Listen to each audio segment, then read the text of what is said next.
Hey everybody, welcome back to another audio edition of the Watching the Eclipse column. I am Brant, Fowler, your host, and we have embarked on Season 2, finally, of Hiros after a long hiatus. I do apologize for that, and I apologize for the abruptness of my last audio edition. I left out a lot of information. Quite honestly, I forgot what I was supposed to be covering. It had been so long. But I'm back on track now. Hopefully you've been following the column. We are 6 episodes in as I'm recording this, so we are basically at the halfway point, and some interesting and important things have happened both in the show and around the show at this point in time when the show originally aired. So, as we started this season, we're 4 months after the events at Kirby Plaza where Peter almost exploded and Nathan took him up and flew him away.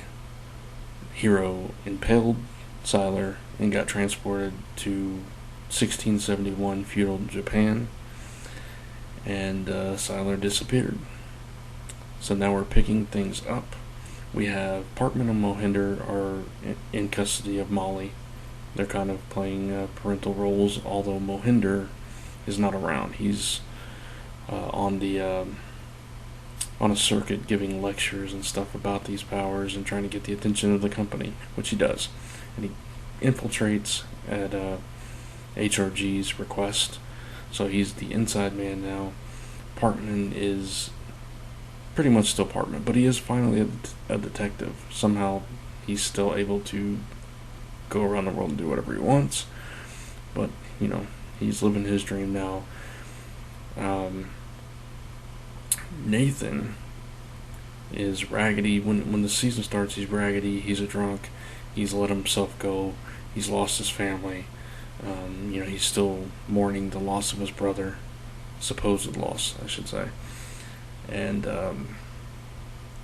he has to kind of pull himself together. By the time we reach the halfway point, he has done that, but he's still kind of battling with demons and sees a twisted version of himself, which we still have no explanation for. Every time he looks in the mirror, he sees himself scarred and burned. Let's see. Nikki and Mike. Nikki's like popping in and out here and there. Micah has gone to stay with cousins and his grandmother in New Orleans post Hurricane Katrina. And, he's having to adjust there, while Nikki at first acts like a patient of the company to kind of sway Mohinder, and it turns out that she's actually working for them and becomes Mohinder's partner. So, let's see, Peter is alive, and he has amnesia. So he's in Ireland, and he's with these people now, and he's learning that he has abilities all over again, slowly learning to use them. And there's that. Ando has found scrolls left by Hiro, who is still in Japan, in 1671 Japan, and has written these scrolls and stuck them in the hilt of the sword so that Ando would find them. And he's still trying to help Kinsei become the hero that he's supposed to be, because he learns, that he's not really a hero when he first meets him. So we've been kind of living that with Hiro. And it seems like I'm leaving somebody out. Who am I leaving out? Siler, of course. Siler is alive, we find out. He's been taken by the company, basically, by Candace, and he's had 8 surgeries, and he's lost his abilities. And he comes across these 2 new heroes, Maya and Alejandro, who are trying to get to America to find Dr. Suresh. And so they hook up, and Siler is being very, very creepy. But he's trying to be nice to their face and all this stuff. So anyway, that kind of sets our players in motion. We do have 5 new powered individuals. No, 6 if you include Takezo Kinsei. So 6 new powered people to and I take that back, there's actually 7, so I'll get to all of them. 7 new powered people. God, they keep growing. I'm forgetting. There's so many characters that I'm losing track. There's 8 new. So anyway, all right. Let's run down the list. We have Partman's dad, who turns out to be the Nightmare Man, and he has the same abilities as Matt, and which means he can read minds. But he's a lot more powerful than his son is at this point. We have West, the new love interest for Claire, who has the same abilities as her father. Go figure. Which, jumping ahead a little bit, I've seen some complaints about it in reviews. How he's another one of these duplicate powers or whatever. And as we learn later on, there was a reason for him in particular being the one that finds Claire. But we're not there yet, so I won't talk about that. We have, like I said, Maya and Alejandro, who kind of, some people call them the Wonder Twins. Maya has this destructive power, and Alejandro is the only one that can absorb it and save her from hurting people. We have Kinsey, who has the same abilities as Claire. He can heal pretty much from any wound. And we have Monica, who is Micah's cousin, and she has this muscle memory where she can basically mimic any action that she sees. We have Bob, who is a company man. He's the one that recruits Mohinder, and he can turn things into gold. So, finally with him we get an original power that we haven't seen yet, and Maya's and Alejandro's are original as well. And then we have Kristen Bell, who joined the cast, who has an electric power. She can emit electricity from her hands like Electro. So that's pretty cool. I think that was it. That's all of them, I think. Anyway, so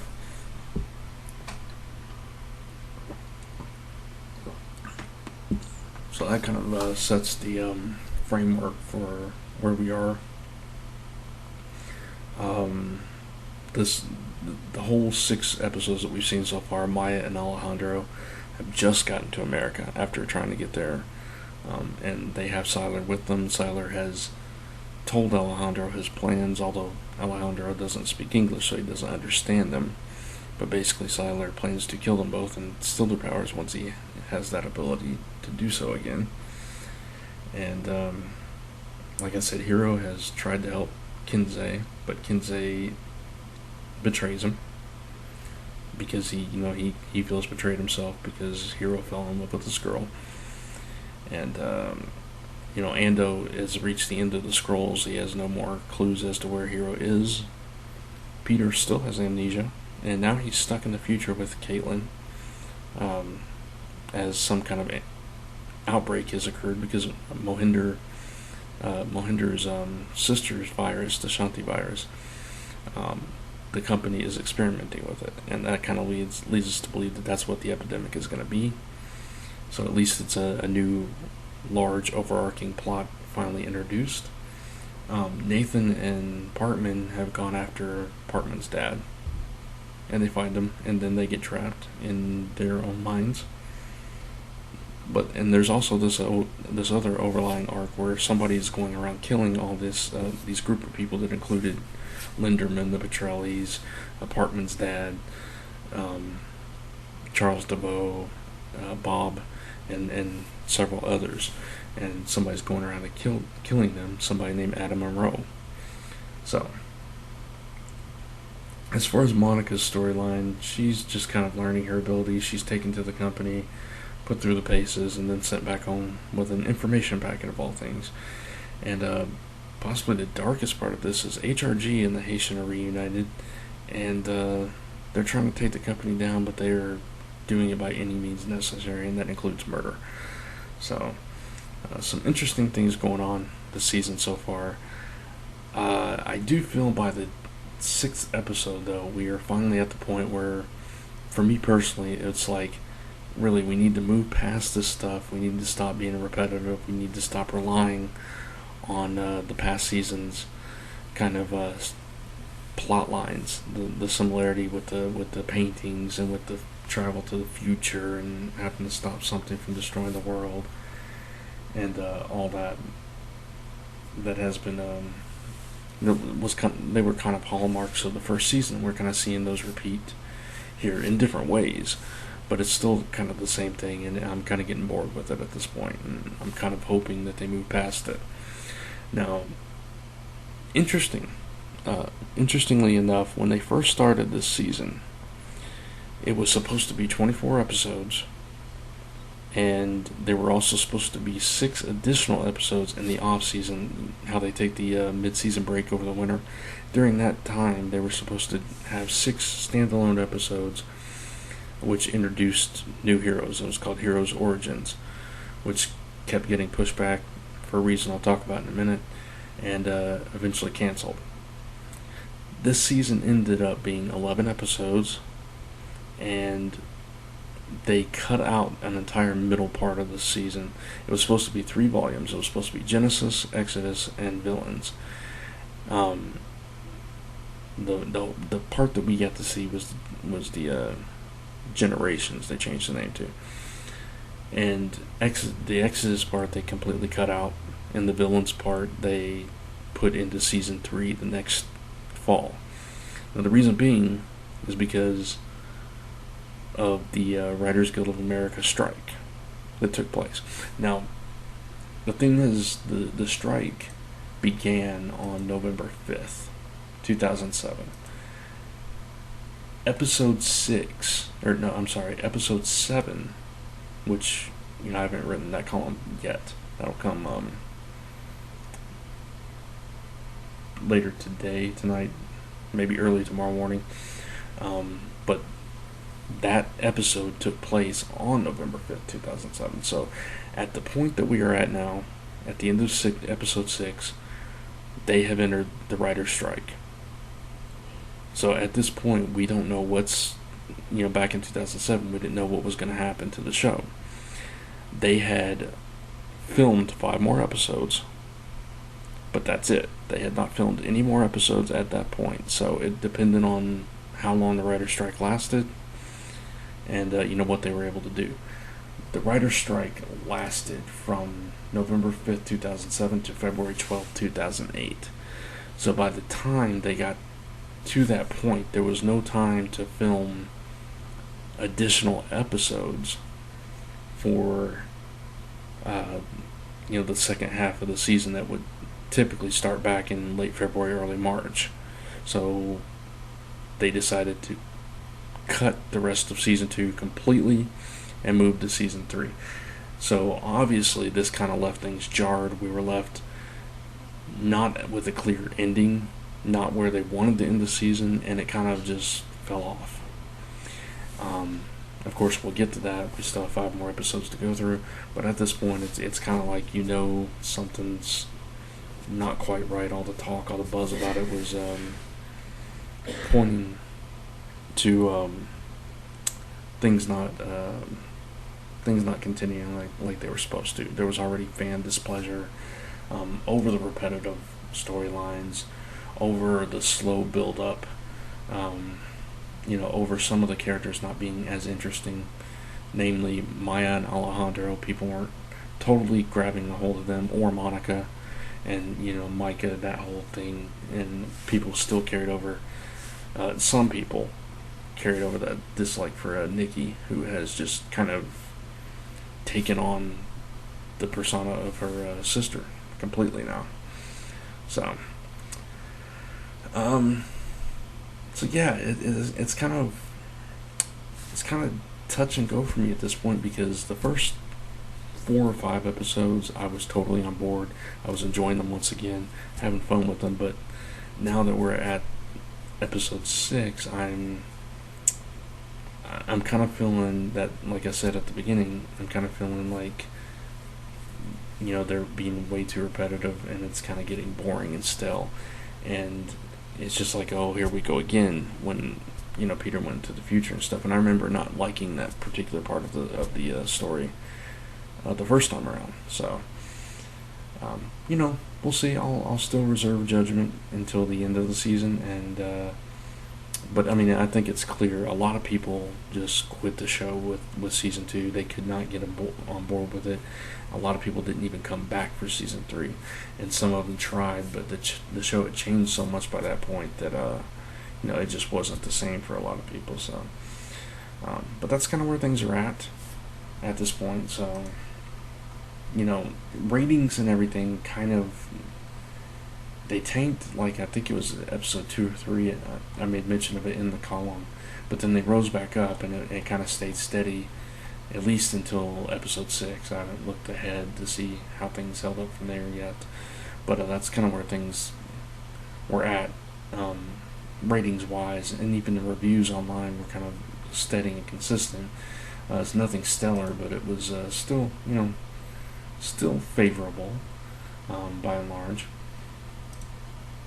But it's just it wasn't quite the same, or maybe it was too much of the same, and that's kind of what people got turned off about. I don't know, but we still have a half a season to go through, and we'll cover all that this week, and then maybe next week's audio edition will prove a different tale. But right now it's kind of like it started off strong. Some of it was interesting, some of it was kind of boring, and now we're just at a lot of it's boring. The only real things that excite me are the Nathan Parkman kind of story arc in it, and I still personally enjoy the Hiros stuff. The other stuff, it's okay. I'm kind of really getting bored with the Claire West thing. Some of the writing is really inconsistent and poor throughout here. Just looking back on it as a whole, characters were changing left and right. Their motivations, their personalities, their outlooks. Everything was just kind of flip-flopping back and forth throughout these episodes. And it felt like they were trying to rush, because it felt like the writers knew that maybe the strike was going to happen, and they were kind of just trying to get the show done before it did, and they kind of fell off. So that strike really killed the show, I feel. Even though it went another 2 seasons, I feel like it really just damaged the show beyond repair, and that's kind of what hurt its fan base. And it's a sad tale, because people like me that love the show from start to finish, even with its flaws, didn't get to see the show at its best because of what happened with that. So anyway, that is all I have to say about the first half of season 2. I hope you're enjoying it so far, or at least looking back and reliving it kind of as much as I am. I'm really still having fun with this, even though I'm a little bit late. Things have been kind of chaotic. I do apologize for that, but hopefully you'll keep coming back. And please let me know in the comments below what you think of the column, of the audio edition of the show. And if you're watching along with me, I'd love to hear that. That'd be great. I'm very, very curious to see what other people think, rewatching it after so many years. If you still have the same opinions, or if they've changed. So let me know. And until the next written column, and of course the next audio edition, stay extraordinary. Bye, everybody.